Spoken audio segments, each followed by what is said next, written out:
현대에 있는 성경 다니엘 5장 7절 한번 읽어볼게요. 왕은 크게 소리를 질러 점쟁이와 마법사와 점성가를 불러 오게 하여 바빌론 이 박사들에게 이렇게 말하였다.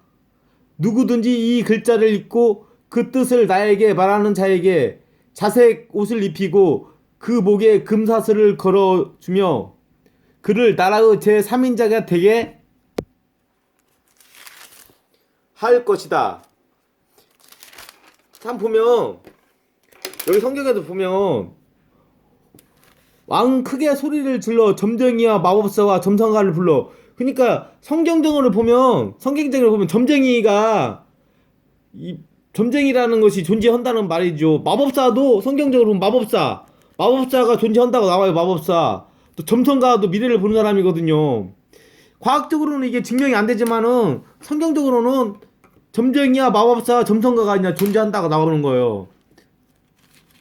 그러니까 누구든지 이 글자를 읽고 그 뜻을 나에게 말하는 자에게는 자색 옷을 입히고 그 목에 금사슬을 걸어주며 그를 나라의 제3인자가 되게 할 것이다. 8절 읽어볼게요. 그러나 그 박사들 가운데 그 글자를 읽거나 해석하는 자가 한 사람도 없었다. 9절이요. 그러자 벨사살 왕은 더욱 놀라 얼굴빛이 변하였고 거기에 모인 귀빈들도 당황하였다. 그때 왕의 어머니가 일어난 일을 듣고 연회장에 들어와 벨사살 왕에게 말하였다. 대왕이여 오래오래 사시기를 바랍니다. 왕은 그처럼 놀라거나 당황하지 마십시오. 그러니까 이게 그냥 무슨 어머니가 나타났다고 나오잖아. 왕의 어머니가. 그냥 사람한테 인생을 살면서 어려움이 닥치면 허둥대지 말고 당황하면 안 돼. 무조건 당황하면 지는 거예요. 당황하지 마십시오. 성경적으로 보면 당황하는 것이 실패의 원동력이에요. 절대 당황하면 안 돼. 어려운 일 닥치면 침착하게 11절 읽어볼게요.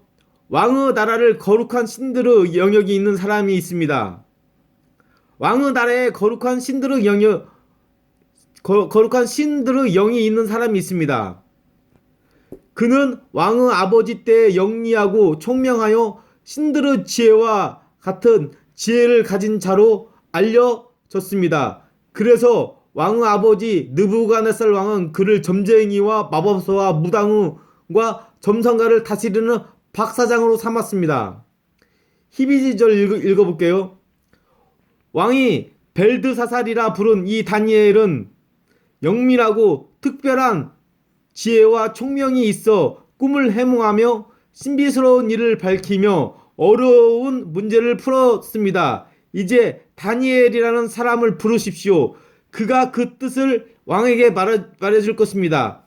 그러니까 우리가 꿈을 꾸잖아요. 꿈을 해몽하며 꿈으로 미래를 나타내주는 것도 있다고 성경에 나오는 거예요. 다니엘 5장 12절을 보면 꿈을 해몽하며 그 말이 나오잖아요. 그러니까 꿈을 꾸면은 어느 꿈은 진짜로 사람의 미래를 나타내는 그런 꿈도 있다. 그게 존재한다. 그런 게 나오죠. 그리고 해몽을 자리한다는 것도 나와요. 해몽을 해서 문제를 풀어내야지. 사람은 미래를 바꾸려면 꿈을 잘 해석해야지. 그런 것도 필요하다 나오는 거죠. 그래서 다니엘을 불러왔다. 13절이요. 그래서 다니엘을 불러왔다. 그가 왕에게 왕 앞에 나오자 왕이 그에게 이렇게 말하였다. 내가 우리 아버지가 유다에서 포로로 잡아온 유다 사람 다니엘이냐. 이제 대화를 하는 거죠. 13절에 14절 읽어볼게요. 나는 내 안에 신들의 영이 있어 내가 영리하고 총명하며 비상한 지혜를 가졌다는 말을 들었다. 그 다니엘에 대해서 이제 솔직하게 이야기를 하는 거죠. 어떤 다니엘 사람인가. 15절을 읽어볼게요. 내가 여러 박사들을 불러다가 이 글자를 해석하라고 하였으나 그들은 해석해내지 못하였다.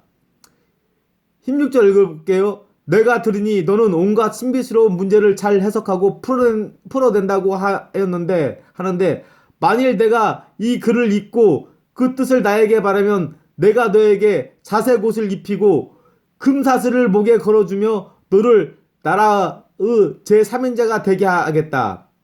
그때 다니엘이 이렇게 대답하였다. 나에게 줄 상과 선물은 왕이 가지시든지 아니면 다른 사람에게 주시십시오. 그래도 내가 왕을 위해 그 글자를 읽고 해석해 드리겠습니다. 그러니까 우리가 어떤 다니엘 같은 경우에